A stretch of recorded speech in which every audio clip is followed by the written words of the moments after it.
What's up, guys? Been a while, but finally settled in up here and ready to get back to streaming. Today, I'm going to be going over all the 10th edition rules leaks and all the official releases from GW over on the community website, just to get caught up and ready for 10th edition. And then later on, I will start working on all the faction focuses they've been doing. But today we're just going to basically concentrate on the core rules and the mission decks that from what we've seen and all that stuff. So right here is the first thing released, just letting us know that all the codexes will be getting indexes, which hopefully they'll be fairly balanced, at least out of the gate. I know, I believe it was the start of 8th edition when they had indexes. I was very happy with what my Space Wolves had. And honestly, that's the best they were in a long time. I don't think they've been as good since. But so not much really to cover there. Just tell us about the data cards and stuff. And so then the next one was talking about the army building. Simplified, not simple. Something they said a lot. So hopefully that's true. You want it complex, but you also... We do need the games to speed up. But Strike Force staying at 2,000 points, and that's good. I mean, 2,000 points seems to be a decent size. And then they get to select the attachment. Everybody's going to have one starting out, from what they've told us. And picking units. This is where it gets good. So you have to have at least one character. You can have a max of one of each epic hero. Up to 3 of the same data sheet, same as now, rule of 3, and up to 6 the same battle line. That's the same as now, so none of that has changed. So you must have at least one character. Include up to 3 of each data sheet, up to 6 battle line or dedicated transport. Each character can only have one enhancement, which can only include more than 3 enhancements in total, and this will be all different. So those take place of warlord traits and relics, I believe. So you choose one character as your leader, they gain the Warlord keyword, and you're ready to select your mission. So right there, that's fairly simple. Not a lot of restrictions, other than you have to take one character. I believe I saw somewhere you had to take up to 3 battle line, but I'm not seeing this here. But they may have been released somewhere else, or maybe that's something for match play. We'll see if we come across that as we go through more stuff. Then they came out with the new data sheets, which were kind of interesting, showing us a new intercessor here. So we got move, 6 inches. That's same. Toughness, 4. Although toughnesses are supposed to be going up across the board for the most part. Well, I guess not necessarily going up across the board, just the high end is higher so that there's more variance. You don't have things as closely grouped together that should be have a much higher toughness difference. Save 3 up, wounds 2. Leadership, that's the one of the major changes is now you have to roll over your leadership instead of under it. So now, because it used to be leadership was one of the only things you wanted to roll low for. Now you want to roll high on everything. So that's just a little more consistent. Although I know people who tend to roll low. That was always the one thing they had going for them, is they were good at their leaderships. Objective control.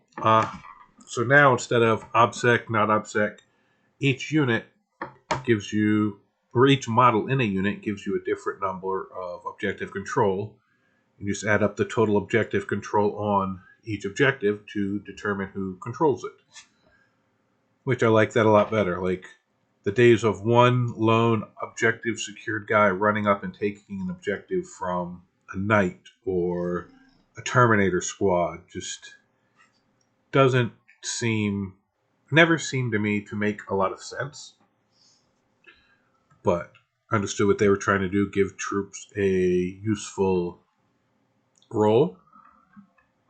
But now that most troops count as 2 and most other stuff counts as 1, well, normal infantry size, like vehicles and stuff, are getting higher objective control, as we'll probably see in later stuff.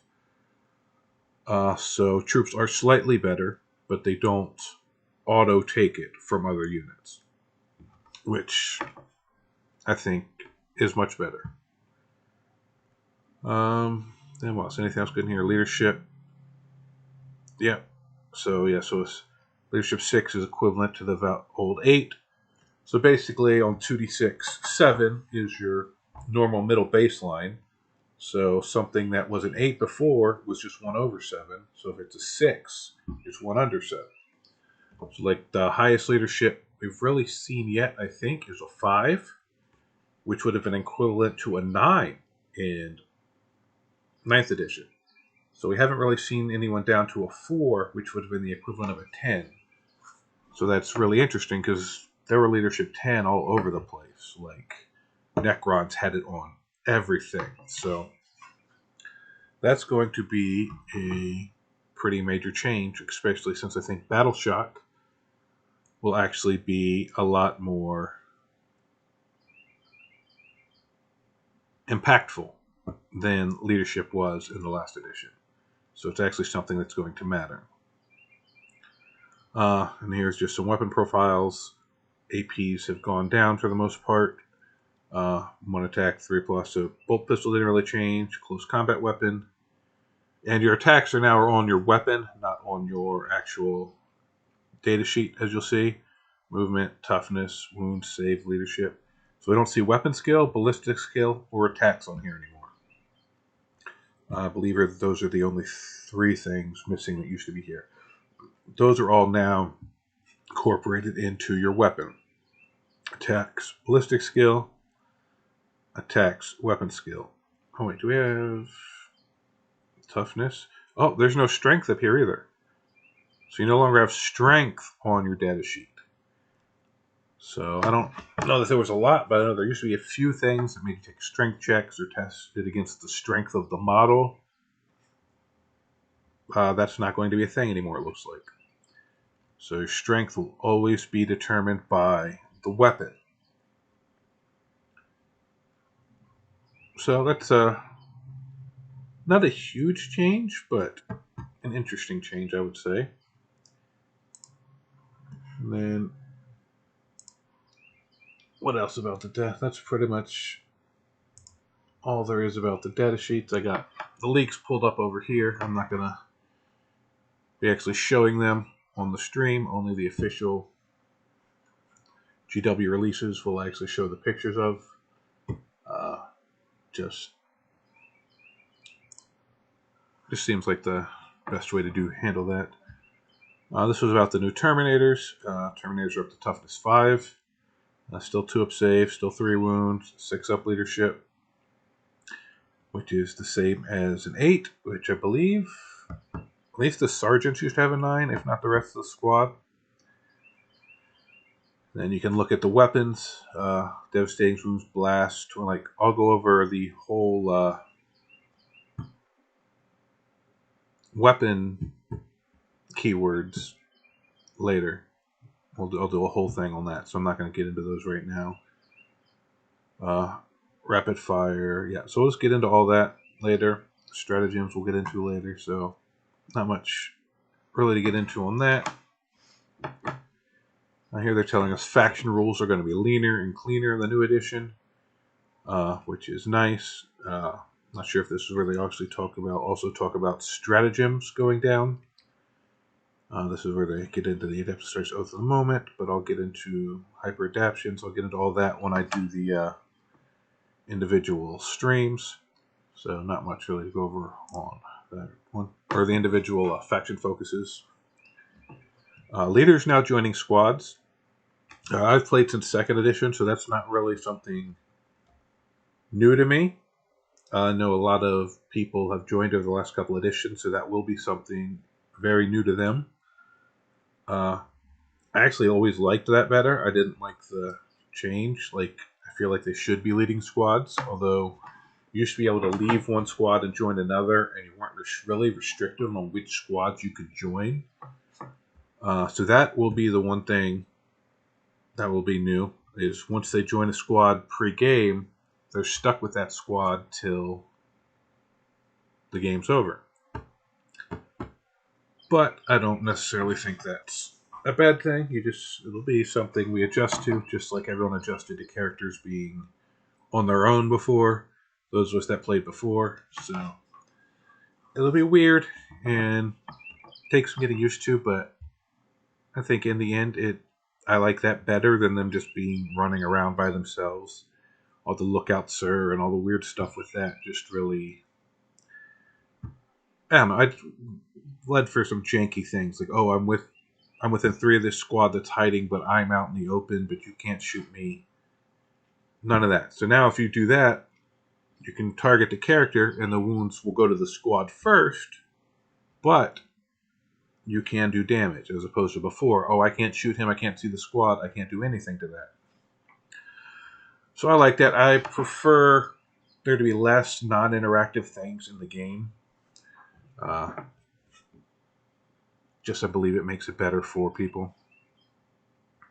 You should be able to interact with each other. Alright, and that's all really there, just not the leaders joining squads. Vehicles are going to be tougher in the new edition. It's a good thing, looks like Rhino's up to toughness 9. I believe they were 7 before. So that's not bad. And then Storm Speeder 9, Gladiator 10, Repulsor 12, which I believe is 12 is around the new 8, I believe. So that's pretty solid. 16 wounds, 12 wounds. Objective Control 3, Objective Control 3, Objective Control 5. So now it used to be when they say Repulsor 1, upset guy would walk up and take the objective from him.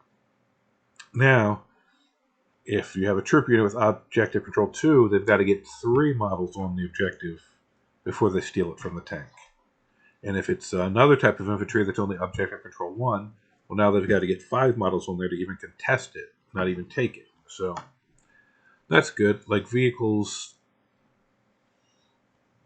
I felt like vehicles were very unimpactful and underwhelming in the last edition, save for a few exceptions. They started to fix it a little at the end with giving knights some objective control, or not, obsec on their little knights, making them count as multiple models. But yeah, it was just too easy for one little infantry person to just take it from a tank, which wouldn't really be realistic in my opinion. So I like that change. Here they talk about weapon rules are fun and flexible in the new 40k. So we'll just go up here. We'll go over some of the weapon rules. So bolt rifles. So I'm just gonna. I got the weapon rules over here. Assault weapons in the new edition. Very similar to now. If you advance with them, you're still eligible to shoot with them. That's pretty much exactly the same as it is now. So assault, really no change. Rapid fire is now, instead of just, if you had rapid fire, you doubled your shots. Now it's rapid fire X. So there will be a number next to rapid fire, and if you're in half range, that's how many attacks you will get. So say a bolter, if it's rapid fire 1, when it got in half range, will get 1 extra shot. If it had rapid fire 2, it would get 2 extra shots, and so on. So that's Similar, but slightly different because it's not just automatically doubled. Some people might get more than double, some people might get less than double, just depending on the weapon. So that's slightly different, but close enough that easy to figure out. Ignores cover. The target doesn't get the benefit of cover against the attack. That's fairly beneficial. We'll see what benefits of cover actually is. I'm assuming it's +1 save, whether or not it'll count as more stuff depending on what type of cover. We'll see if that's in the leaks. Twin Linked. Twin Linked is now reroll a wound. So last edition, a Twin Linked gun was double shots. I don't know if, and previously to that, I can't remember which edition it changed in. Twin Linked used to be reroll a hit. So it went from reroll a hit to double shots to now to reroll a wound. So you're going to get less shots. You're not rerolling the hit, so you'll get less hits through, but then you'll reroll the wound. So this is probably the weakest that Twin Linked has been in a while, depending on like what you're shooting. If you're Ballistic Skill 2 and you didn't need the reroll hits, then it's better than reroll hits probably with reroll wound, but it's still not as good as double shots. So I guess it just depends on the ballistic skill of whether rerolling wound is better than rerolling hits, but it is definitely weaker than just automatically double shots, I believe. Pistol, pretty much stayed exactly the same thing. You can shoot it into combat. If you choose to shoot a pistol, you can't shoot any other weapons. Yeah, so I don't really think anything's changed with pistol. Torrent. So Torrent is basically the rule that flamer weapons had. You have a many number of shots, auto hit. So you don't have to roll a hit. Ballistic skill doesn't matter. You just auto hit with the weapon.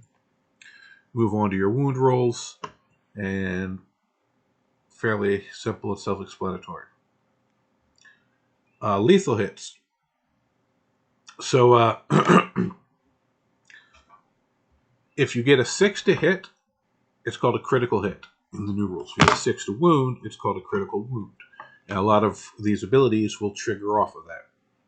So lethal hits, if you get a critical hit, if you get a lethal hits, each time an attack is made with a weapon with such a weapon, a critical hit automatically wounds the target.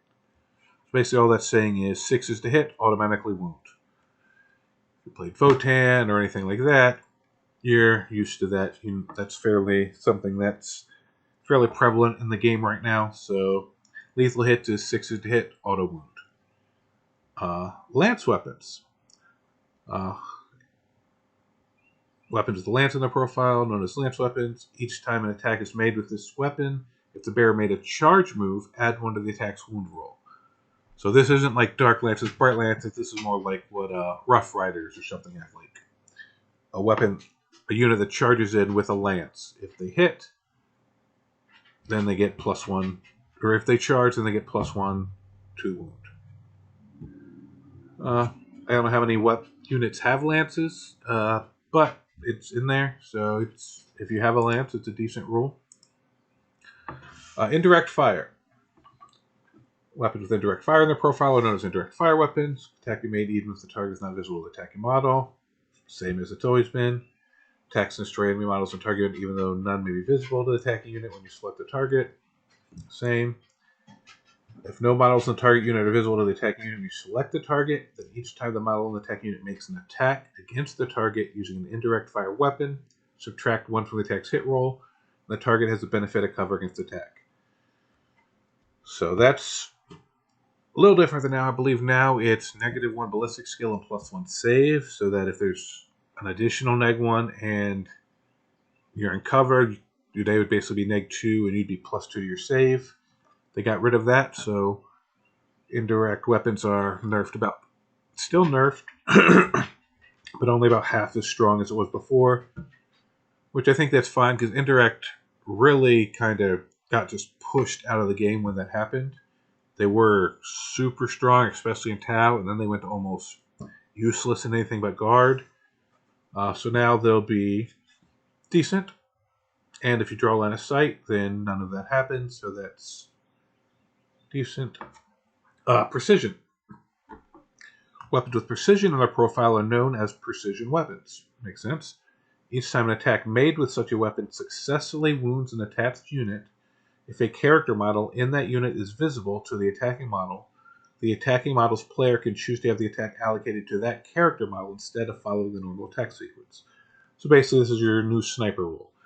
If you're shooting a unit that has a character in it and you wound, you can choose to make the character make the save instead of the unit. Fairly simple.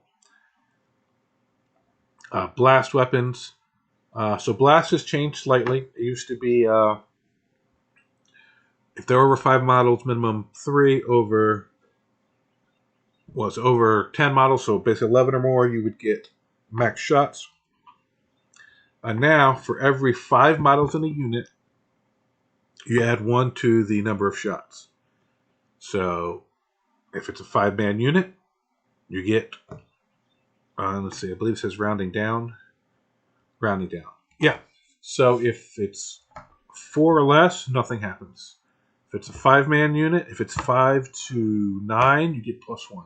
If it's 10 to 14, you get +2. If it's 15 to 19, you get +3, and so on. So if you shoot a big, I don't know how big squads get now, but it used to be if you get a big 30-boy mob unit of orcs at full strength, you get 6 extra shots on top of whatever you were shooting. Excuse me. So that, depending on what you're shooting at, could be very useful. But that makes sense. Blast should be more effective against big hordes. Melta. Each time attack is made with such a weapon in half range, the damage characteristic is increased by the amount noted. Yeah, so they have, just like Rapid Fire, they have Melta X instead of just Melta. So basically, there will be a number behind Melta, and whatever that number is, in half range, you add that number to the damage. So I believe a Melta Gun is still Melta 2. So in half range, a Melta Gun will be D6 plus 2 damage. Fairly self-explanatory, slightly tweaked, but very similar. Shouldn't be much to get used to there. Heavy. Heavy is a keyword we've had for a long time, but now it is completely different than it used to be.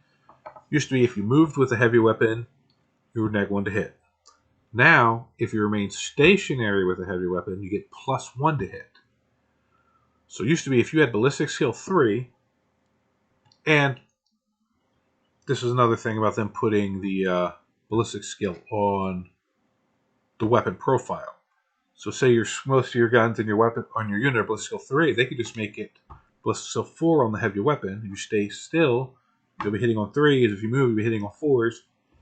So it's really the same as it was before, but now just in the wording, it sounds like a buff when it probably really most of the time will be the exact same thing that it is now. But they can pick and choose what ballistic skill to give heavy weapons. So if they give a rebel elite unit the same ballistic skill in the heavy weapon as the regular weapons, well, now it is a buff. But I have a feeling most units, the ballistic skill in the heavy weapon is going to be 1 worse to start with. So when you get +1, you're really back to the ballistic skill the rest of the squad shooting at. So just reading the rule, it seems like, wow, it's way better. But from what I've noticed on a few data sheets and stuff we've seen, I think in most cases it's really going to end up being exactly the same. And then we got one more rule of these. A hazardist. So this is what you see on Plasma and some of the psychic attacks that we've seen. Well, we haven't seen on my stream, but I'm sure if you're watching this, you've seen a lot of the other streams. Weapons with hazards in our profile are known as hazardous weapons. Each time a unit is selected to shoot or fight, if one or more model attacks with a hazardous weapon, then after the unit has resolved all of its attacks, you must take 1 hazardous test for each hazardous weapon that was just used by rolling 1d6. For each roll of a 1, the test is failed, and 1 model in that unit equipped with a hazardous weapon is destroyed, selected by the controlling player. Unless that model is a character, monster, or vehicle, in which case it suffers 3 mortal wounds instead. Note that if you selected a character model in an attached unit, the mortal wound suffered must be allocated to that model first, even if there's another Model Knight unit that has lost one or more wounds or has had attacks allocated to it this phase. So, alright, so this... so instead of Perils, Psychic will get Hazardous. But Plasma and stuff is really different. So a Plasma Pistol, which is one shot, really the same. You're just gonna, after you shoot, you're gonna roll one dice. So you got a 1 in 6 chance to take weapon. But say stuff like Plasma Inceptors that have 3 shots off. If they got 3 shots off their gun, that was 3 chances to roll a 1. Now after that, they just roll 1 dice, so there's 1 chance to roll 1. So that's better. Although they shoot their 2 guns, they could get up to 6 shots. That's 2. So it's still, and it still kills a single model, which is the same, but it's 3 mortal wounds on a character, monster, or vehicle. I believe it used to be 1. So, and then basically Perils is now your Hazardous, which is 3 wounds instead of D3. So on characters and stuff, I believe it's going to be a lot stronger when you fail. On units, it's going to be overall, I believe, less likely, especially on units that have multiple shots per guy, because you're only going to roll once for each weapon instead of for each shot. And I believe you can re-roll that with the command reroll. When we get into the stratagems, I'll confirm that. Devastating Wounds.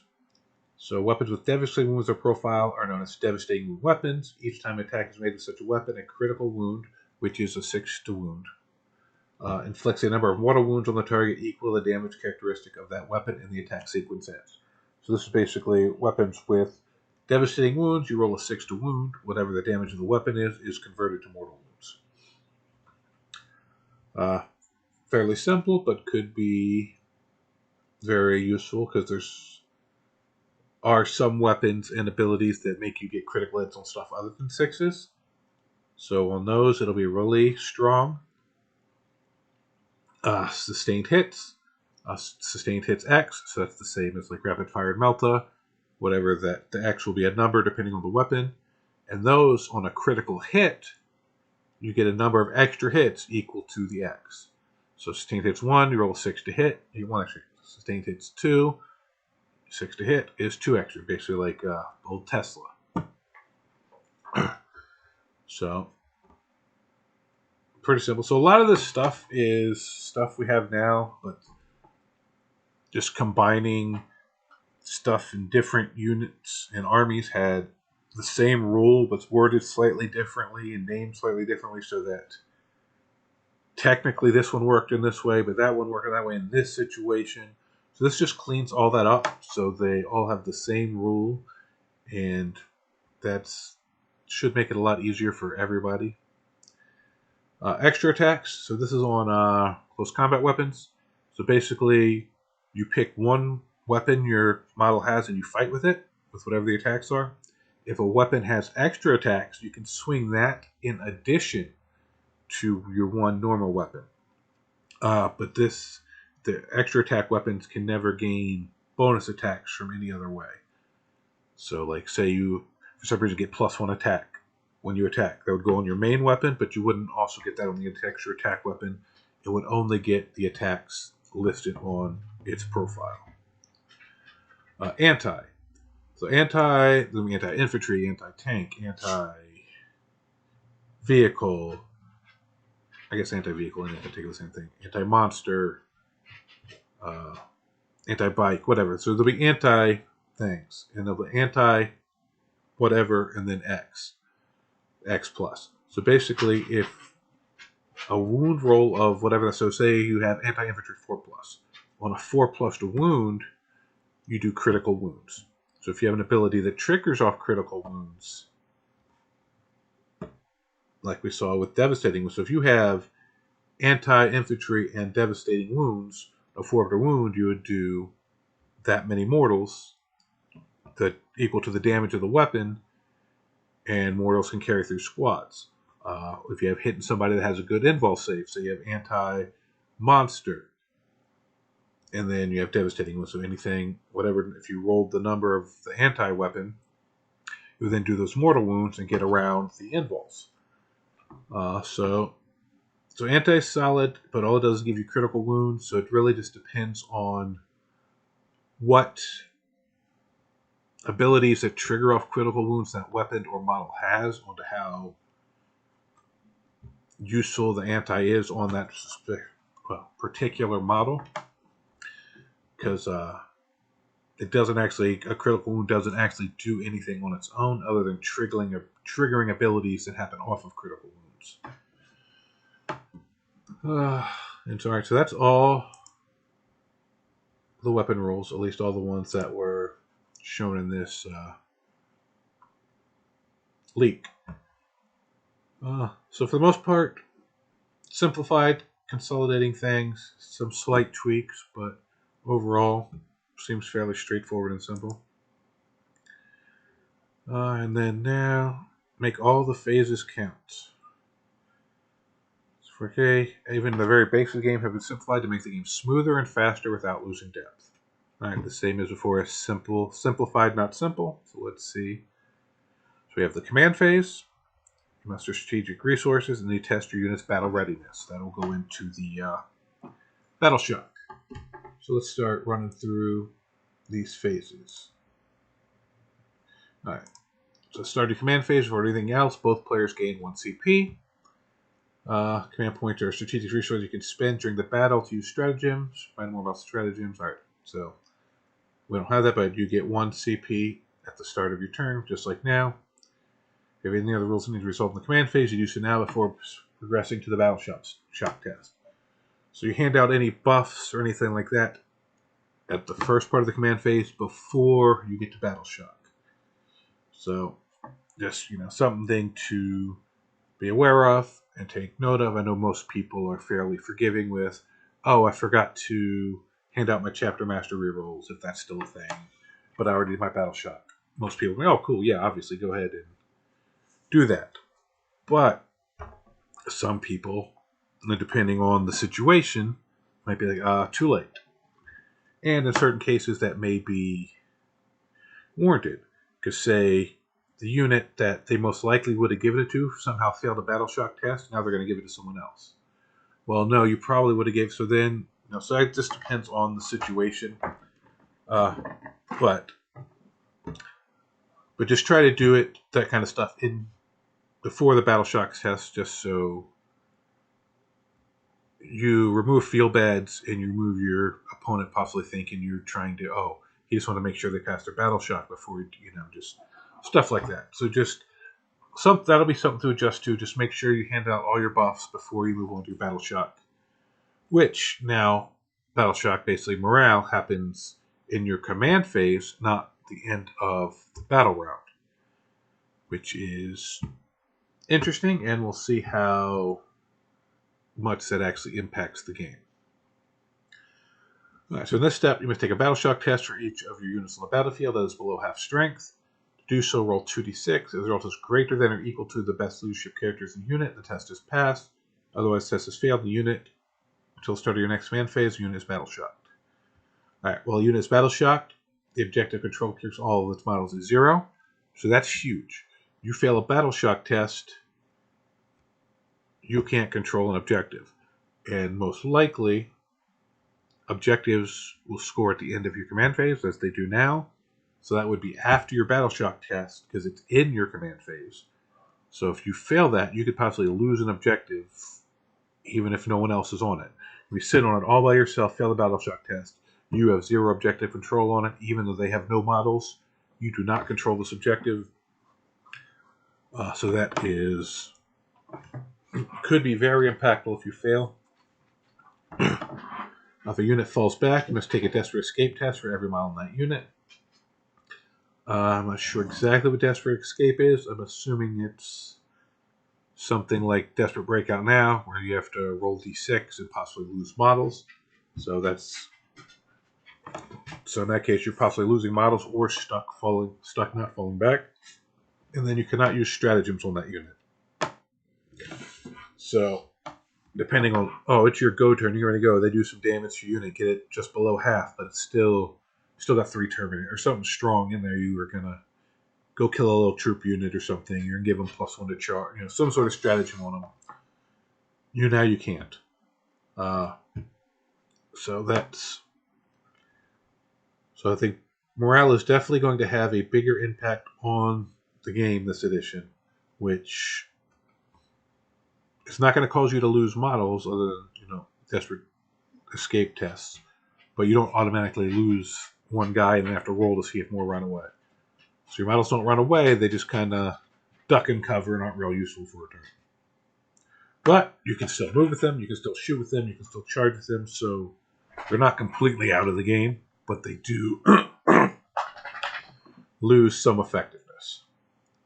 Once you've taken any battleship text required for that unit, your command phase ends and you progress your movement phase. Alright, so that's pretty impactful and new. So that will be, I believe, one of the biggest changes to the edition is the battle shock. Alright, and then here let's talk about some starting strength, number of models a unit when it starts, below half strength. So if a single model unit, below half strength is if it's below half its wounds. So basically, if you start at 10 wounds, it wouldn't trigger at 5, it would trigger at 4, just like if you start with a 10-man unit, it doesn't trigger at 5, it triggers at 4. It's easily destroyed, suffer damage to be destroyed. Yes, when a model is destroyed, it's removed from the battlefield. Whenever a model on a unit has been destroyed, that unit is destroyed. Some character units have the leader ability. Starting strength of a test unit is equal to the combined starting strength of all its units. Number of models of the leader unit added to the number of models in the bodyguard unit. Yeah, so if you add leaders to a unit, they change the starting strength of the unit. Either the leader unit or the bodyguard unit and a task unit is destroyed, the starting strength of the remaining unit is changed to be equal to its original starting strength. Alright, so somehow the character gets sniped out of a 5-man. What's this? So you have a 5-man unit, character joins it, there's 6.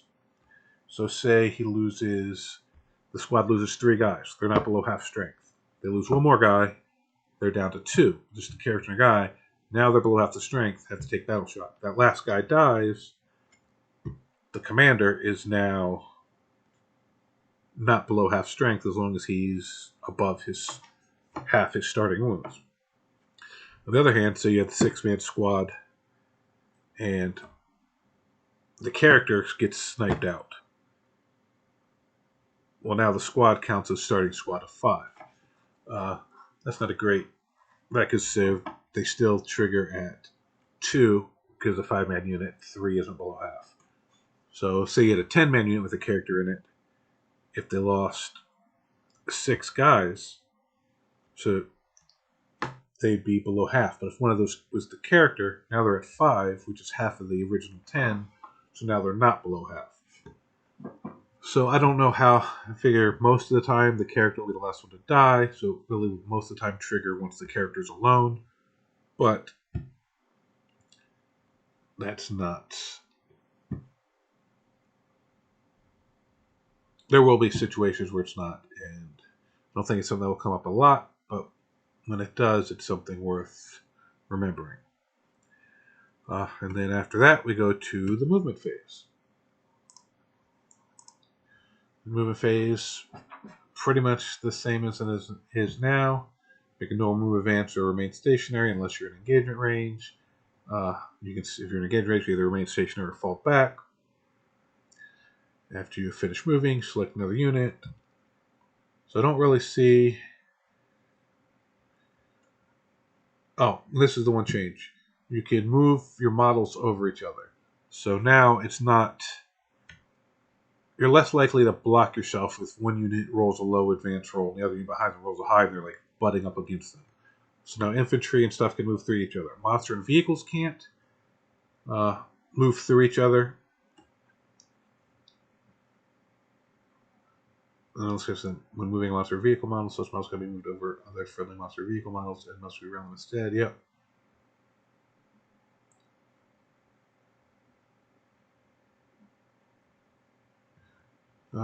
But can infantry move around monster vehicles? I'm assuming so. Move over friendly models that are not there if you wish, but it cannot instantly on top of another model. The only exception to this is just when moving monster or vehicle models. Such models cannot be moved over other friendly monster or vehicle models and must be moved around them instead. Distance model moved is measured using the part of its base that moved the furthest along its path. And out of bash moves the farthest part of the model. Alright. So monster and vehicles can move over infantry. Infantry stuff can move over monster and vehicles, just signifying them just like kind of moving around. Infantry is nimble enough to move around the vehicle, but monsters and vehicles can't move over each other. Alright. So that's I like that change. Not a huge change, but definitely makes moving easier. You don't have to move things in the order you want to move them in now. And supposedly, I have to move this first. Oh, they rolled low. I rolled a 1 on their advance, a 5 on their advance. They're stuck behind one. Now they can just jump right past them. Remain stationary. If none of us moves. Yeah. Normal move. Yeah. So all that's the same. Advances. Advance roll for unit. By rolling 1d6. That result inches the move character's model unit until the end of the phase.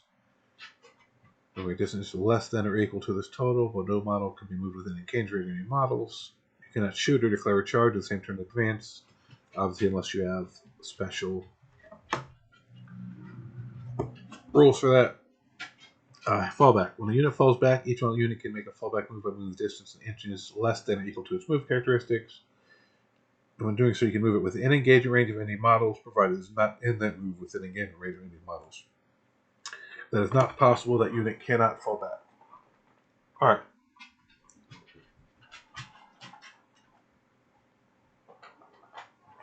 Alright, so to fall back, you can fall back within engagement range.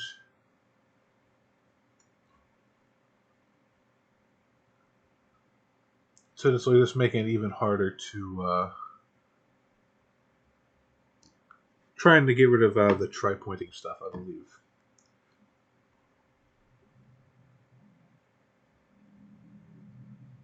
Alright, so Desperate Escape. Like we're making other types of move, models can move over enemy models when making a fallback move, as if those models are not there, but you can make escape tests for each model that will do so, excluding models that are Titanic or can fly. Before any models in the unit are moved, in addition, if a unit is battle shocked when it's selected to fall back, you must take a Desperate Escape test for every model in the unit before they move. Alright, so this is what gets rid of tri-pointing. So basically, if you fall back, you can fall back over enemy models, but on a 1 or 2, you roll a dice for each model that has to do it. On a 1 or 2, they're destroyed. If you're battle shocked and you fall back, every model in your unit has to do it, even if they don't have to move over other models. So on a 1 or 2, basically it's a 1 in 3 chance. So yeah, falling back while battle shocked is not great, although in a lot of situations it may be necessary to let the rest of your army shoot or something on that unit. But tri-pointing is not a thing, and now it is not a stratagem to Desperate Breakout. Anybody can just do it, you just take the damage. So that is a huge change. That was a major thing in 8th and 9th edition, and they limited a little in 10th because you had to do it to at least 2 units for it to be effective, because Desperate Breakout, they could always get 1 out as long as they had the CP. But now, tri-pointing is not a thing unless you get them down to 1 model, and that model is really important, and they don't want to risk the 1 in 3 chance of it dying. But I mean, it's still worth doing to, box people in to make them have to possibly take wounds, but you're not locking them down where they can't leave, no matter what. Alright, so that's fallback. Moving over, terrain. Battles trails with a variety of obstacles, structure, and detritus, collectively known as terrain features. You can over terrain features that are 2 inches or less in height, as if they were not there. Alright, so little like barrels, like those little pipes and stuff, a lot of those little walls, you can just jump right over. Anything taller than that, you must do the vertical distance up and or down as part of its move. You cannot end your move mid-climb. It's not possible to end the move as a result. That move cannot be made. All right, so I can't remember if they had the 2-inch thing in the last edition. When a lot of people didn't play with those little things. We really just used like GW setup or like player place, and there wasn't a lot of like little tank traps or. So that could be exactly the way it is now. I'm not actually sure. I just know it never really came up. Flying. If a model can fly, then when it makes a normal, advance, or fallback move, it can be moved over any models as if they were not there. It can be moved within engagement range of any models while making such a move. Note this also means that monsters or vehicles, models that can fly, can be moved over the monster vehicle models when making such a move. However, models that can fly cannot end their move on top of any other models or within engagement range of any enemy models. So, I'm not seeing what's there different than now. Flying, you could just jump over people. When a model with fly starts or ends a move on a terrain feature, instead of measuring the path it has moved across the battlefield, instead measures paths through the air as shown in the diagram below. So now you measure. So say you're going up to a building. We used to just measure straight out. Now you have to measure on the angle up or on the angle down. So it's still less movement than going over and up, but now you actually have to lose a little bit of movement for going up or down height, which, makes sense. So that's fairly simple. Doesn't say anything about charging or anything, so we'll see if that's in the other sections. And then, reinforcements in the remove phase. Some units have rules that allow them to start the battle in reserve, such as Deep Strike. Such units will arrive later in the battle and are known as reserve units. In reserve units that have not been settled on the battlefield when the battle ends counts as having been destroyed. Now it says when battle ends, not into turn 3. So we'll see if the tournament package or anything have a restriction on turn 3. Otherwise, that's a big change. You could wait till turn 4, turn 5 if you want to. So a lot of times people would screen those first 2 turns knowing you had to come in turn 3, especially if they went second. And if you don't come in turn 3, you're destroyed. So it would give them, and then they'd have 3 turns to, once you came down, to just do what they wanted. So if that's not changed in like tournament packets or anything special like that, that could be a big change. I mean, they're giving up a lot of time off the field, but depending on if it's a little like unit, they can pop in on turn 4 to score behind enemy lines, or we'll see what the actual secondaries are in the cards. We haven't really seen them yet, but there could be plays there based on the secondaries and stuff. Reinforce the stuff your movement phase. If you have any reserve units in your army, you can select 1 or more of them and set them up on the battlefield one at a time. Once all units have been set up this turn, have been set up, your movement phase ends, you progress your shooting phase. Details on how to set up your units are in the rules that let them be put in reserve. Reserve units always count as having made a normal move in the turn they are set up on the battlefield, and so cannot move further during this phase. Otherwise, units set up in this way can act normally this turn, shoot, declare charge, fight, etc. Alright, so it doesn't say anything about not being able to move again if there's like a power or something that lets them move outside the movement phase.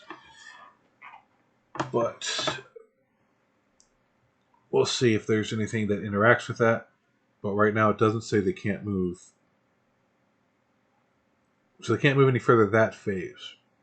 So they can't move any further in the movement phase. But if you get something to let them move in the shooting phase, they got shoot and move or something like that, they could possibly do that, whereas I don't believe they're allowed to do that currently in 9th edition. So that could be useful. Coming at the end of your movement phase, reserves. So you have a shoot and move strat or ability. You shoot, you pop out in the open, you shoot, and then you move back behind cover. That could be some interesting plays there.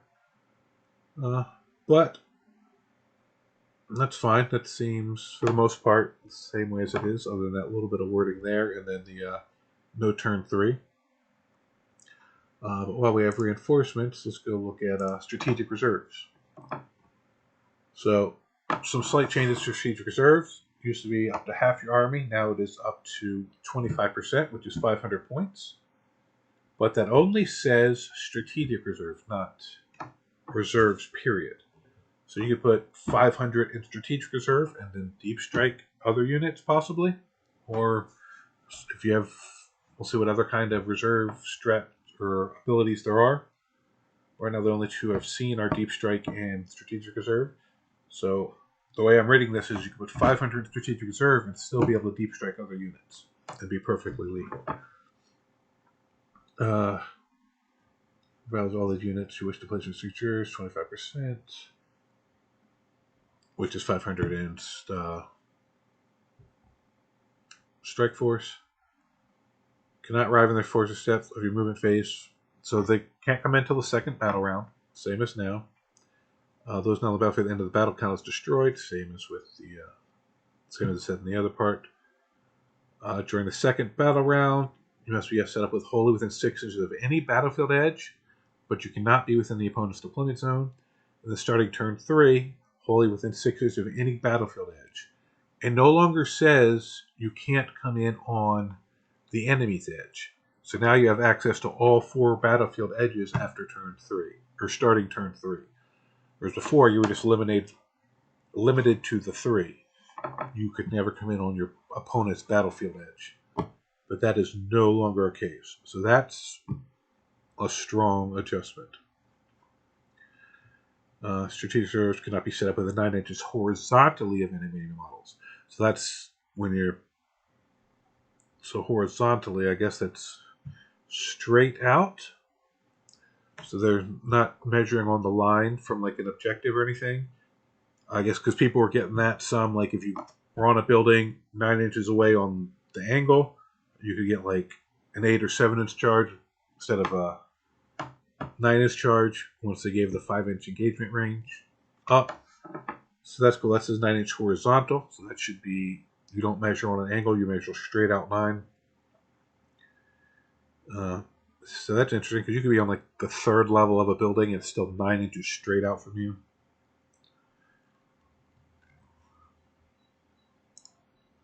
So some slight changes. We'll see how that goes. All right, and then we go into the so that's your moving phase, and you go into the shooting phase.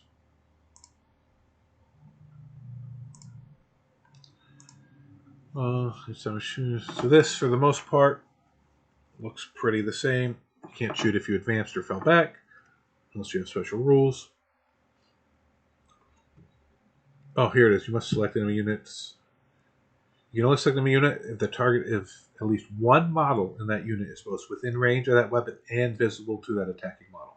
So it has to be the same model that's within range and visible. Which I know the way it was worded before, a lot of people argued. I didn't agree with it, and a lot of places I played ruled against it, but I did see it get ruled and played that way a couple times, where I could see, my range is 24, I could see a guy 30 inches away, but there's a guy hiding that's only 20 inches away, so I can still shoot the unit, because I can see a model and I'm within range of the unit. So that was dumb. I believe this is clarifying that that was the way it was meant to be played the whole time, which I believe most people did play it that way. But I like that they specifically list here it has to be at least one model that is both within range of that weapon and visible to the attacking model.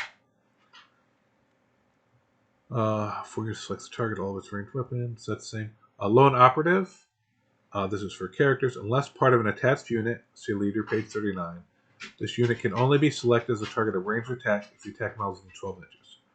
So if a character has a lone operative keyword, which not all of them do, some of them are just leader and need to be attached, you have to be within 12 to shoot them. So this is better and worse than Lookout Sir, because they don't have to be the closest, but now they could be out in the open, and if they're more than 12 inches away, you can't target them, even if they are the closest for some reason. But I believe I read in one of the things they released, you have to be to gain lone operative, a lot of times you have to be near a unit that triggers it.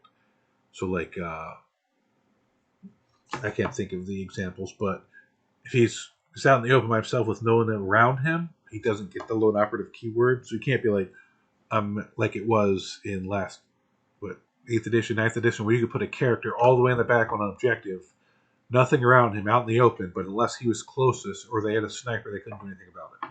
So I'm pretty sure that's not how this works. I believe he has to be near something that triggers him gaining lone operative. But we'll see if that's somewhere else or if that's something we have to wait for a release. Making your range attacks, it's pretty much the same as now. You pick your weapons. If you have different weapons, you can shoot them at different targets, but you can't divide up the attacks of a single weapon. So if you had 2 shots with your bolter, both those shots have to go at the same target. Unit can split models different directions. Profiles, targets, all that have to be declared before making any attacks. It's all pretty much the same. Unit is not able to shoot while it's within combat. That's pretty much the same. The main difference here is the new big guns never tire rule, which means monsters and vehicles can shoot out of combat at other units that they aren't engaged with and can still be shot even if they are engaged. They'll get neg1 to shoot out at other units, and they'll be neg1 to shoot them, but that is a huge change. So there's no more just tying up a tank line with a couple little units. Oh, the tank has blast, he can't shoot into anything. No, now he can shoot other stuff and doesn't have to worry about falling back. So that's cool. And then just a tank or something being stuck in combat and you couldn't shoot it.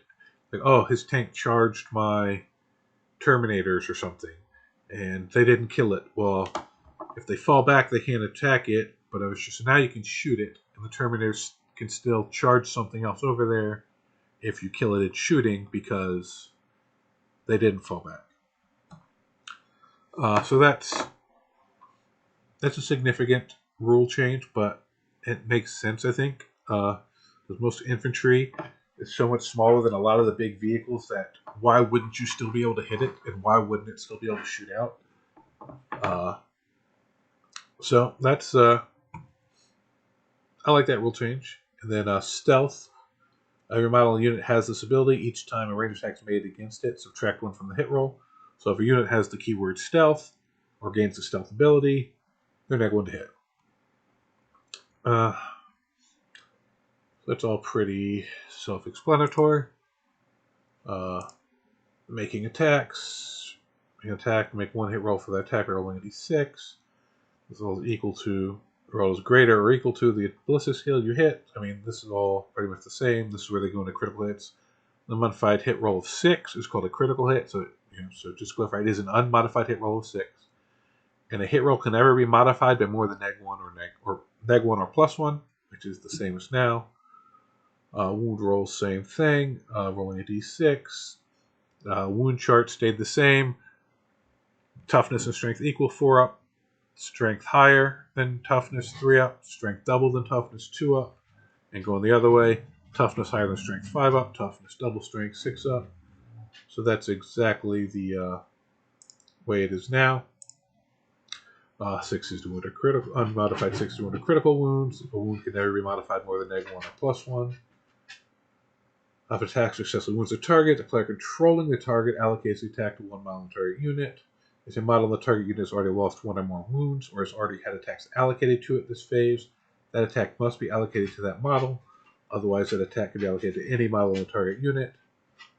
Notice this does not matter if the model is visible or within engagement range of the attacking model. So that's pretty much the same way it is now. The only difference is if you have a character in the unit, even if the character is wounded, you have to put it on the rest of the squad first, unless it's a precision hit that your opponent chooses to put on your character. Saving throw, pretty much the same as it is now. And it says a saving throw can never be modified or can never be improved by more than +1. So it doesn't say it can't be worse than neg1. So AP can still really crush you, but you can never get more than +1 to your save. Invul saves work pretty much the same as they always have. So not much to go over right there. Inflict damage. Damage is equal to the damage characteristic. A model loses 1 wound for each point of damage it suffers. If your wound is reduced to 0 or less, it is destroyed and moved from play. The model loses several wounds from an attack and is destroyed. Any excess damage inflicted by the attack is lost and has no effect. Pretty much the same as now. Only mortals carry over. Feel No Pain, which was a generic special rulebook, or USR as it used to be called before, and kind of got divided up into all sorts of different named things. Now it's just back to one thing. You have Feel No Pain X plus, whatever the number is, that if you roll that or higher, you ignore the wounds. And this also works on mortals. So that's Feel No Pain, the same as it's always been. It just now gains its old name back. Deadly Demise. Deadly Demise is explosions. So on a 6-up, you blow up. And it's always 6 inches. So it used to be there were some things that blew up more than 6 inches. Generic Deadly Demise is 6 inches. And everybody within range takes whatever number is listed behind Deadly Demise. So it's Deadly Demise 3, everybody within 6 takes 3. If it's a D3 or D6, you have to roll for each unit. So you don't just roll once and apply it to all the units. You roll once for each unit, which is the same way as it is now. So that will stay pretty much the same. It's just now everybody has, instead of explodes, it's called Deadly Demise, and that's also on monsters and some other things. Alright, so then after the shooting phase, we have the charge phase. So in your charge phase, eligible units within 12. So this will say, advanced or fell back, you can't. If you're in the engagement range, you can't. If you're in aircraft, you can't. Alright. Now here's the difference.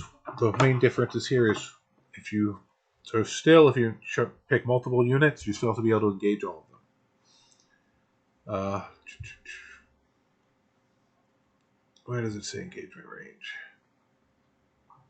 Engagement range.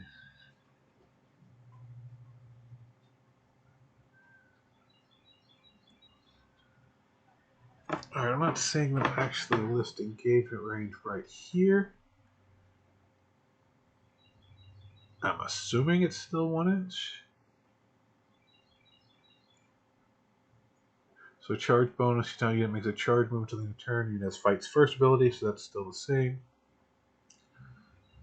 Alright,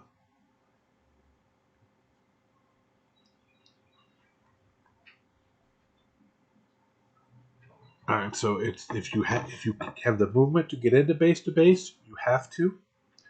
Otherwise, you don't. If you don't quite have enough movement, so no more stopping just short because you want to be able to do some pylon scannings. If you have the movement to get into base to base, you have to. And they also said that now you have to move. Each one of the charge you must end this move closer to one of the units selected as target of its charge. So that's a huge change. Because used to, I'm going to charge this unit here, but then I'm going to conga line if I roll along of guys out to this objective, even though they're moving the opposite direction away from the unit I'm charging.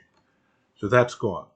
They have to. You can still try to finagle onto an objective. You just have to end closer to the enemy units you're charging.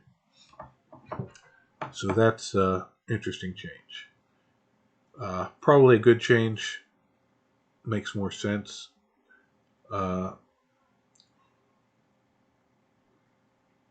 that's charges. You have to try to get engagement range. I'm assuming engagement range will be listed better in the fight phase. And then once we moved over, terrain feature makes a charge, but not through it. If it's 2 inches or less, you can ignore it, other than move over it, just like in the movement phase. Fly. If a model can fly, starts or ends a charge with terrain feature. Instead of measuring the path, so same thing, you measure it on the angle. And they can still jump over other models. Alright, so it doesn't ignore terrain, so Now, if you had to fly over a building, you'd have to like measure up and then down, which can't do now unless they're infantry, and I'm assuming breachable still a thing. Then they can probably still go through the wall if they have fly, but slightly different. So now they have to pay that little bit for the height difference if they're charging. All right, now we'll roll over into the fight phase. Most of the fight players always selecting eligible units from their army one at a time, starting with the player's turn it is, not taking place and fighting with them. Note that player cannot pass or opt not to fight when they have one or more eligible units that could fight. They must select one of them to fight. In both steps, a unit is able to fight if either or both of the following applies. With engagement range of one or more units, it made a charge moves its turn. Alright, so in both steps of the fight phase, players alternate selecting eligible units from army one at a time, starting with a player whose turn it is. Starting with a player whose turn is not taking place, and fighting with them. In both steps of a players alternate selecting eligible units from their army one at a time, starting with the player whose turn is not taking place.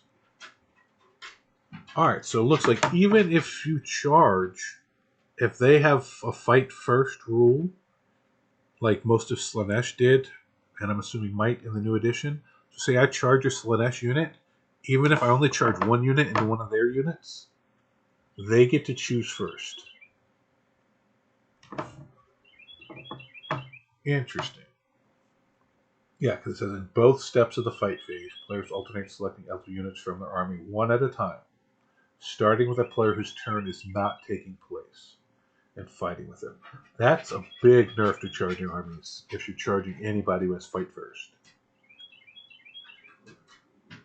Alright, you can fight more than once. No unit can fight more than once in a fight phase, and each step's fall of one player's eligible units can fight during that step if fought. The opposing player can then fight with all of their remaining eligible units that can fight during that step one at a time. So that's the same. So if I charge and you don't have any fight first, I can do all my charges. Once neither player has any eligible units to fight with during the current step, you progress to the next step. Once all eligible units have fought in every step, the fight phase ends. Note that after an enemy unit has fought and finished the consolidation move, it might be that previously ineligible units are now eligible. Units can then be selected to fight during the remaining combat step. In this step, all eligible units with the... So here's the fight first.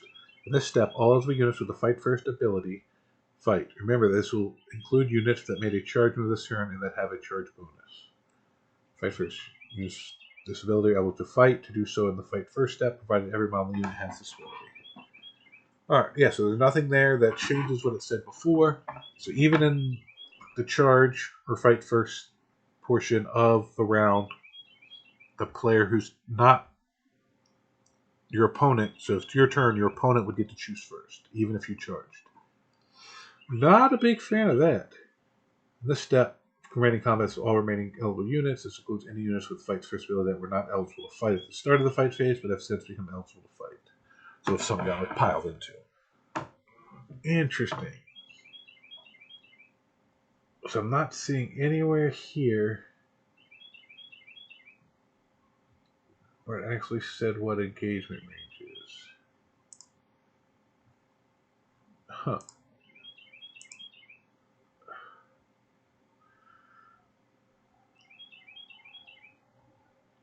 Alright, so let's see. We're going melee attacks with first select enemy unit will be target of those attacks, and I'll select a unit that targets range.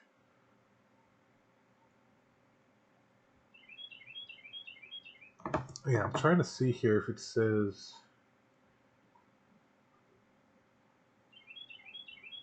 Yeah, so you get your melee weapon. Attack models either has engagement range given a unit to target or in base-to-base contact with a non-alliance unit that itself is in base-to-base contact with the enemy unit. Alright, so to fight through, it's base-to-base and base-to-base instead of half-inch and half-inch now. So that will limit how many models people can get in now. But I'm still not seeing where the engagement range distance is. Consolidate the 3 inches must be moved toward the enemy, and this was an interesting thing. So when you consolidate, you have to move toward the enemy, but you also have to end an engagement range and an unit coherency, or you can't do that consolidate. Or you have the option of, if there's no one within range to consolidate into, you can consolidate towards an objective. But you have to end up in control of that objective, or end up in control of the objective and in coherency. So if you're more than 3 inches away from an objective and any enemy units, you basically can't consolidate. So there's no more free 3 towards the closest enemy unit unless it gets you into range of them, or you can do it to an objective if you make it to the objective. So that a lot of times could possibly cost you, you lose that extra 3 inches towards the enemy. Alright, so let's fight first.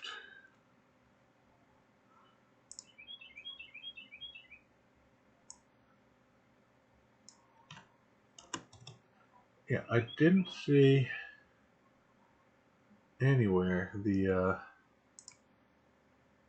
engagement range, which is interesting. Alright, so over here they talk about the psychic phase, which is now gone. It's basically rolled into the different phases, like, where is it? Smite is a Witchfire, so you now use Shoot It in the shooting phase.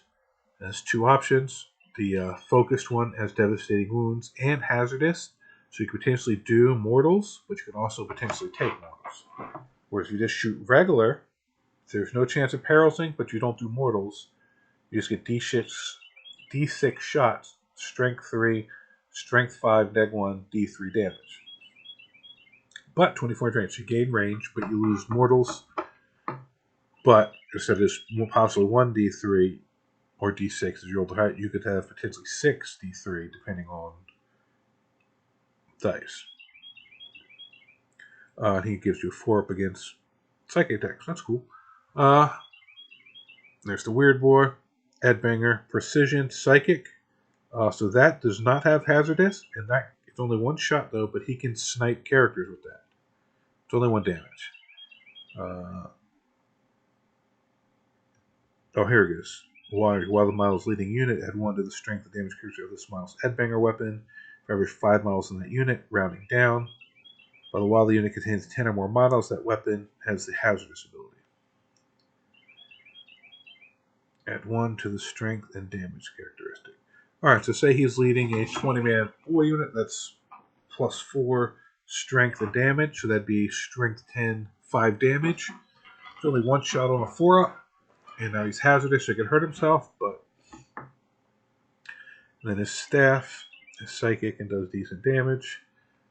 And then he's got the jump, but we'll get into more into that stuff when we get into, and we went over the battle shock already. Alright, so now we'll go over some of the special abilities, the deployment abilities. This is the pregame stuff. So Deep Strike, pretty much the same as it is now. You put them in Deep Strike before, and they drop in 9 inches away. Or set on one of your move phases, you can set anywhere on the battlefield more than 9 inches away from all in models. Alright, that's simple enough. A Scout has Scout X. Every model unit has this ability at the start of the first battle round before the first turn begins. You can make a normal move up to whatever the number is as a move phase. As can any dedicated transport model such unit starts with. So if they're in a dedicated transport, and only units with Scout are in the dedicated transport, they can make that move. Then Infiltrators, during your deployment, if every model unit has this ability, you can set it up anywhere more than 9 inches from the enemy and the enemy's deployment zone. Pretty much the same as it is now. Leader, this is, we already went over that. You add them to a unit, and they'll tell you which units they can join on their data sheet. The unit takes damage before they do. Use the toughness of the unit as long as it's alive. Nothing too crazy there. Then these are the main rulebook stratagems. There's going to be green stratagems, which can be used in either player's turn, blue stratagems, which can only be used in your turn, and red stratagems, which are for your opponent's turn. So that's nice that they color-coded them. Then there's going to be battle tactics. They bolster units' effectiveness. Epic deeds target an individual model or unit for a mighty feat. Strategic ploy. These stratagems enable units to gain a new strategic insight, grant them a small but valuable window of opportunity. The war gear represent especially items of equipment. Alright. Command reroll. In any phase, just after you made a hit roll, a wound roll, a damage roll, a saving throw, an advance roll, a charge roll, a desperate escape test, a hazard test, or just after you rolled the dice to determine the number of attacks made with a weapon or an attack for an attack model or unit from your army. Alright, so a lot of the same stuff you can now. You can reroll the hazardous test now, which I don't.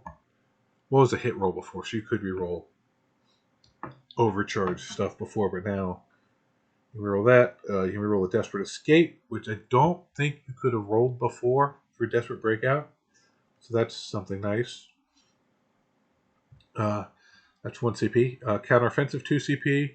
Fight phase just after an enemy unit is fought. One inferiority that's within engagement range of one or more enemy units and that has not already been selected to fight this phase. Your unit fights next. Pretty much the same it is now. Epic challenge. Fight phase when a character unit from your army that is within engagement range of one or more attached units that is selected to fight. So your character is in engagement with a unit that has a character in it. Basically, you give your character precision so you can hit the enemy character. Simple enough. And then Insane Bravery. This is you take. Now, Insane Bravery in this edition, it's you pay 2 CP before you take a leadership and auto pass it. This is 1 CP, and it's after you fail the Battle Shock test. So you can take the test, and then this specifically says even though you can't normally target them with stratagems, they can get this one. So for 1 CP, you can auto pass it. So you can try to pass normally, and if you fail, even if it's a long shot, then spend the CP. Grenade. In your shooting phase, one grenade used for an army that is not within engagement range of an enemy unit and has not been selected to shoot this phase. Select one enemy unit that is not within engagement range of any enemy unit from your army and is within 8 inches and visible to your grenades unit. Roll 66 for each 4+ that enemy unit suffers 1 mortal wound. Alright, so it doesn't say you have to give up any of your shooting, so you can potentially shoot all your weapons and still do this. And you roll 66 and 1 so you'll average 3 mortal wounds for 1 CP. Not horrible. Tank Shock. Your charge phase. 1 vehicle from your army. Till the end of the phase, after a unit ends a charge move, select 1 enemy unit within engagement range of it. Then select 1 melee weapon your unit is equipped with. Roll a number of dice equal to the weapon's strength characteristic. If that strength characteristic is greater than that enemy unit's toughness characteristics, roll 2 additional d6.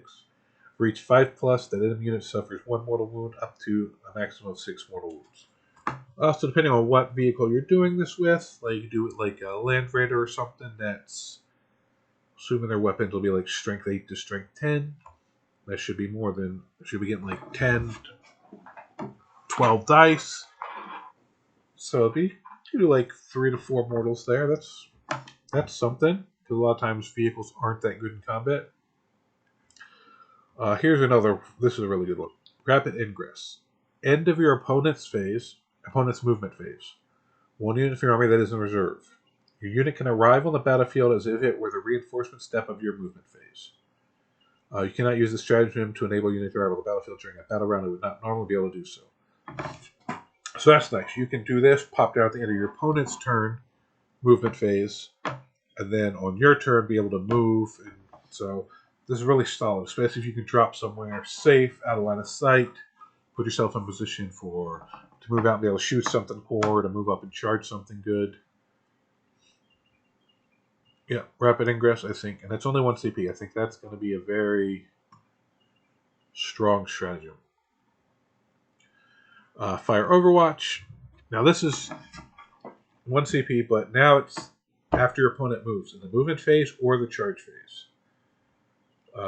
So if they make a normal move, advance, fall back, or charge, that's shoot. So they could fall back from combat and you can just shoot them with somebody.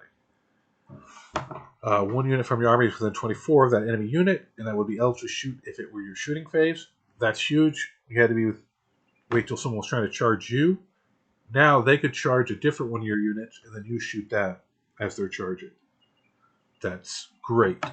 This is kind of like what the Tau used to be able to do across the whole army, but now, and I think Salamanders have something like this, but now this is something for everybody. Until each model unit makes a ranged attack, unmodified ride. Hit roll 6 is required to score, so it is still 6s to hit, and you can only use the strategy once per turn, so you can't use it in the movement phase and the charge phase. Go to ground. When your opponent's shooting phase, just after an enemy unit has selected its target, 1 infantry unit from your army that was selected as the target of 1 or more of the attacking unit's attacks. Until the end of the phase, all models in the unit have a 6-foot invul save and have the benefit of cover. So if you have a unit out in the open, they drop down, they get +1 save and a 6-up invul. 6-up invul is not really that great unless you've got like a big squad and it's getting a lot of shots. That might save you a couple guys. But the plus benefit of cover for someone out in the open, that's probably going to be cool. And it doesn't look like it has the restriction of go to ground used to, where you kind of can't do much the next turn because you're standing back up. Smoke screen. Your opponent's shooting phase just after any unit has selected its targets. 1 smoke unit from your army that was selected as the target of 1 or more of the attacking enemy's attacks. Till the end of the phase, all models in your unit have the benefit cover and the stealth ability. So that should be +1 cover and -1 to hit. +1 save and -1 to hit. That's huge. A Heroic Intervention is now a stratagem. It's 2 CP. Happens in your opponent's charge phase just after an enemy unit ends a charge move. So now it happens not at the end of all their charges. After they make a charge move, any charge move, you can choose to do this.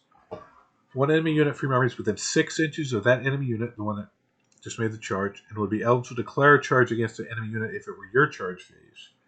You now declare a charge against that targets only that enemy unit, and you resolve that charge as if it were charge phase. You can only select a vehicle unit from your army if it's a walker. Even if the charge is successful, you do not receive a charge bonus. Alright, so walkers can do it, but no other vehicles. But basically, they make a charge. If they're within 6 inches of one of your units, you can choose to use this stratagem, and then you roll a charge and charge back into them. This is kind of like the old stooping dive from Custodes on their bikes, which I used one time. Playing an orc player charged in with a unit. I used this charge, managed to get behind his unit, blocking a charge lane he had for another unit that was going to come try to steal an objective from me. So you can do stuff like that, charge into the side, force them to charge your tough unit with their other unit that's coming in, or block a movement lane. So there's some interesting plays with this, because it doesn't have to be a character. So that's not bad. So that's pretty much all on the leaks.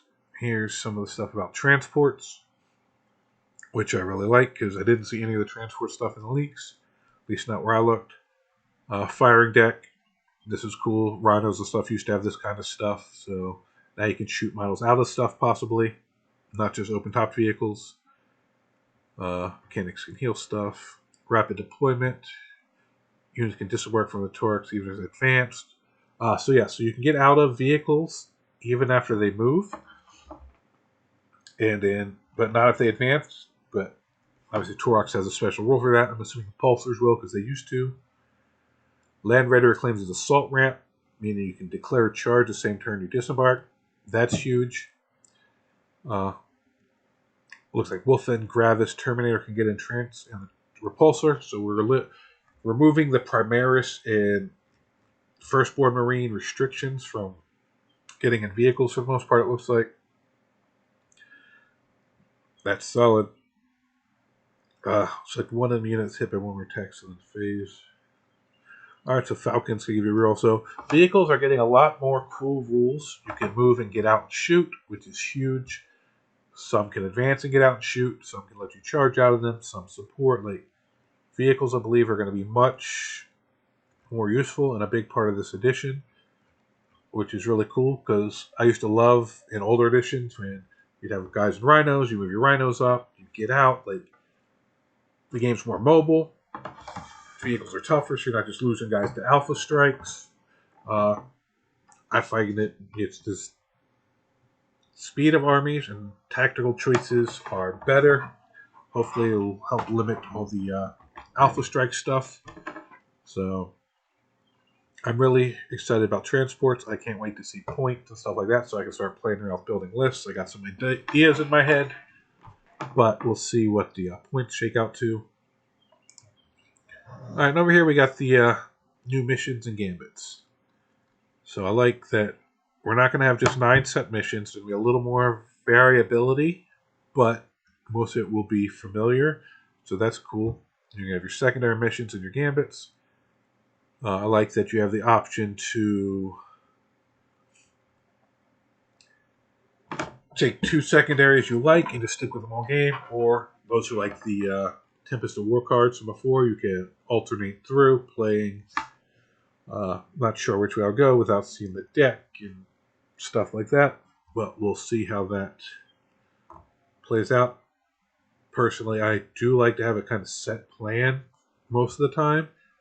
So, just off the top of my head, I'm assuming I will prefer having 2 set ones. I think I can score decently, but we'll see what happens once you get the cards. And then the gambits. I know a lot of people are worried about the gambits.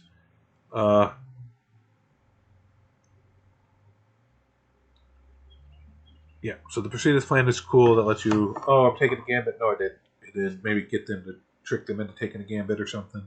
Or they think you're taking a gambit. It's like, oh, I'm going to stick to primary, but then you didn't. So there's some cool plays in there.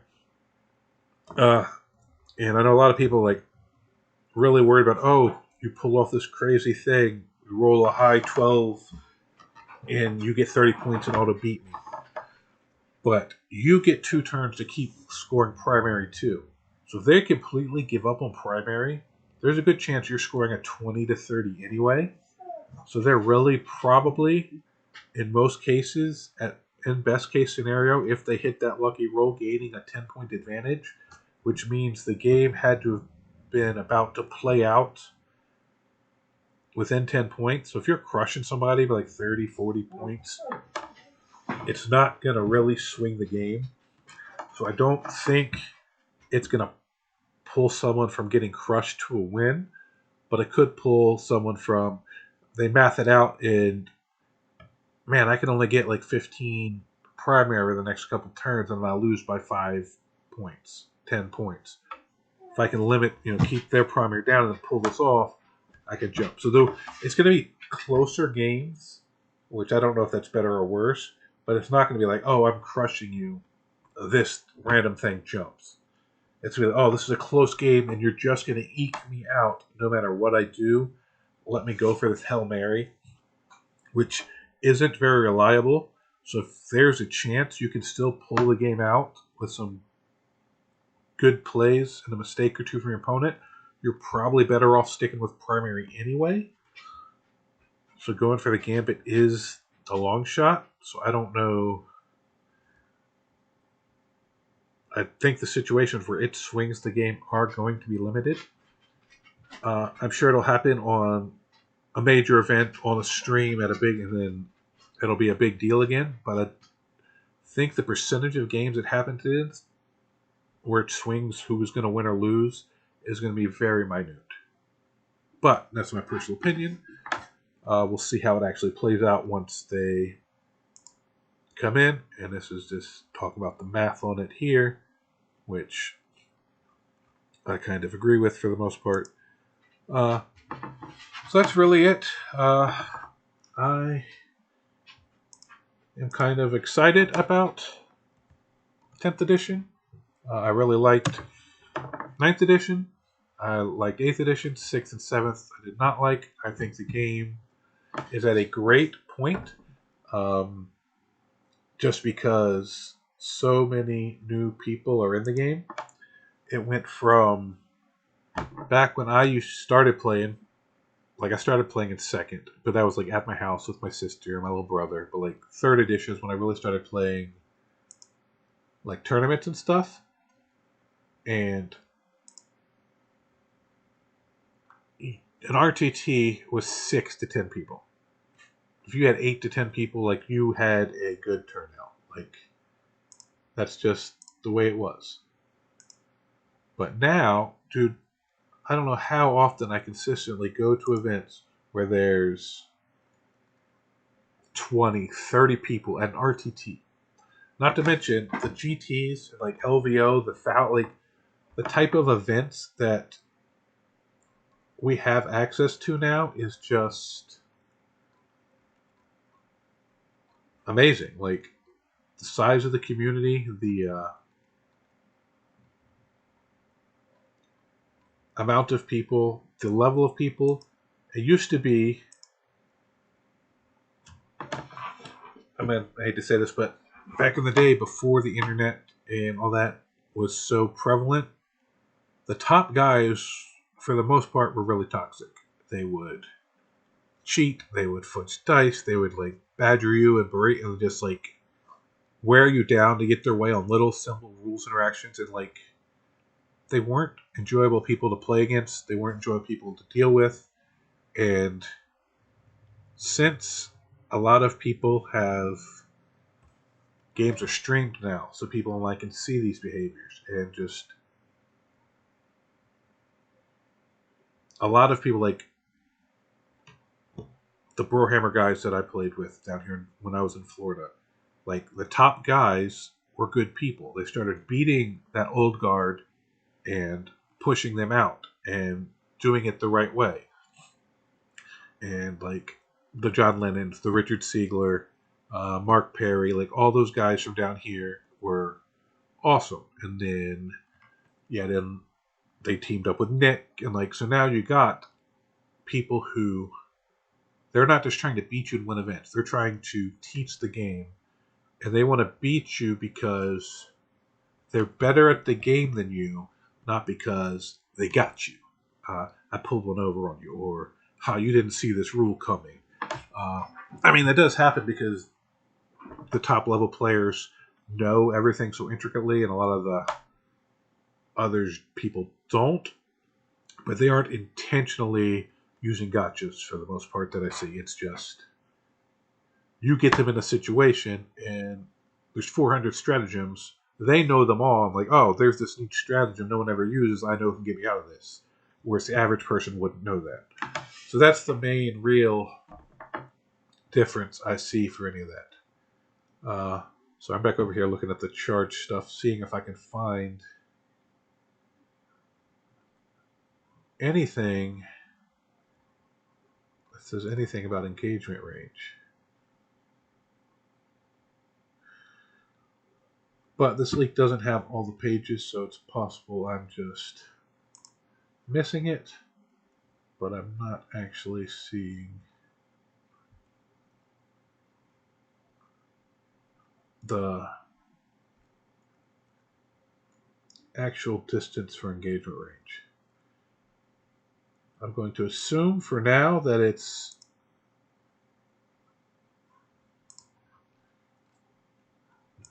there's a charge phase, charging with a unit. Consolidate is number 3. Yeah. So I'm looking at this and it's got like bullet points where it says showing you how to charge. Oh, so that's in consolidate. Where's number 2? Pile in.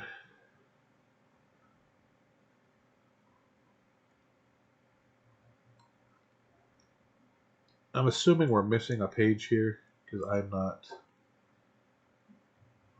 seeing the charge thing in here. But that's not important. That'll come out whenever the main rulebook shows up. But no, I just want to say I don't have as much time as when I was younger. I'm trying to work more time for 40K, but I really am interested in the new edition. Really excited for it. I believe GW's attention to trying to keep the game balanced, even though it's never perfect, is way better than it was in the past, and just the level and caliber of not player, I would say person we have playing now is amazing. It just makes everything enjoyable. I can't remember the last time I sat down at the table, played a game, win or lose, and I thought, this person just, I really don't care for them. I wish they weren't in the hobby. I'm not saying I never have a moment where me and someone will have a little salty moment with each other, but it'll be like a 10-second thing out of a 3-hour game, and we're both over it and past it. And like, we're all human. Somebody's having a bad week, someone else having a bad week. You get two people at the table that are having a bad week at the same time, they might have a bad interaction. But I don't think I've run anybody that consistently has bad interactions and that's their normal way they handle themselves. But that's pretty much it for that. That's my basic thoughts on the new edition so far. And we will see. I will try to get into some of the faction focuses over the next couple days, start to get caught up. I know they probably dropped another one today, and they'll drop some more through the week, but I'm going to try to do a couple over the next couple days to get caught up. That way I want to have them all done before the actual release of the edition. And thank you for everybody who watched this, and I will see you guys next time.